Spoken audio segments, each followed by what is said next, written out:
जहां कोई रोशनी नहीं पहुंचती, कोई आवाज बाहर नहीं जाती और हर सांस सिर्फ अंधेरे में सड़ती रहती थी। जोसेफ हर दिन नीचे आता था, लेकिन अब एक बाप नहीं, एक राक्षस बनकर। यहीं से शुरू हुआ 22 साल का वो नरक जिसने इंसानियत को झकझोर कर रख दिया।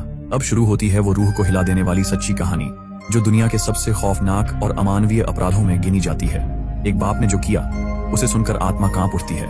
एलिजाबेथ फ्रिट्जल अब एक अंधेरी, दम घोंटू और सीलन भरी तहखाने में बंद थी।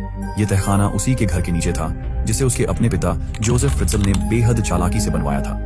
कोई दरवाजा, कोई खिड़की नहीं, और आवाज तो जैसे जमीन में ही गुम हो जाती हो।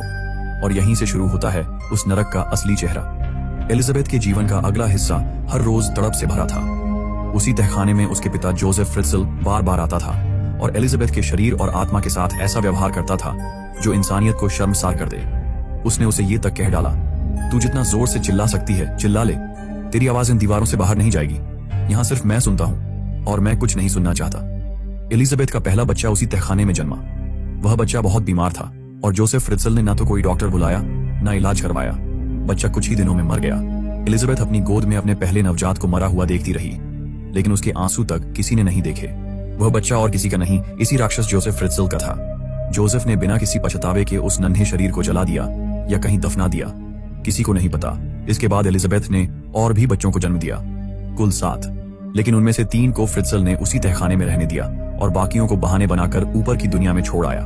जोसेफ फ्रिट्जल ने अपने ही घर के दरवाजे के सामने एक एक कर 3 नवजात बच्चों को छोड़ा और अपने परिवार को बोला कि देखो, कोई अनाथ बच्चा छोड़ गया है। उसने एक झूठा पत्र भी एलिजाबेथ के नाम से लिखा, जिसमें लिखा था कि वो किसी धार्मिक समूह के साथ भाग गई है और अपने बच्चों की देखभाल नहीं कर सकती, इसलिए उन्हें घर वालों के पास भेज रही है। उसकी पत्नी रोजमेरी फ्रिट्जल ने इन बच्चों को सच में अनाथ मानकर पाला पोसा। उन्हें कभी ये शक भी नहीं हुआ कि ये बच्चे उसी की बेटी और पति के हैं। 3 बच्चों के नाम थे, लीसा, मोनिका और अलेक्जेंडर। रोजमेरी को लगा कि वह किसी पर उपकार कर रही है, लेकिन असलियत ये थी कि वह अपनी ही नातिनों और नाती को पाल रही थी, बिना इस सच्चाई को जाने कि इन बच्चों का पिता उसका अपना पति है। बाकी 3 बच्चे, किर्स्टन, स्टेफान और फेलिक्स, उसी तहखाने में एलिजाबेथ के साथ पलते रहे। उन्हें कभी सूरज की रोशनी नहीं दिखी।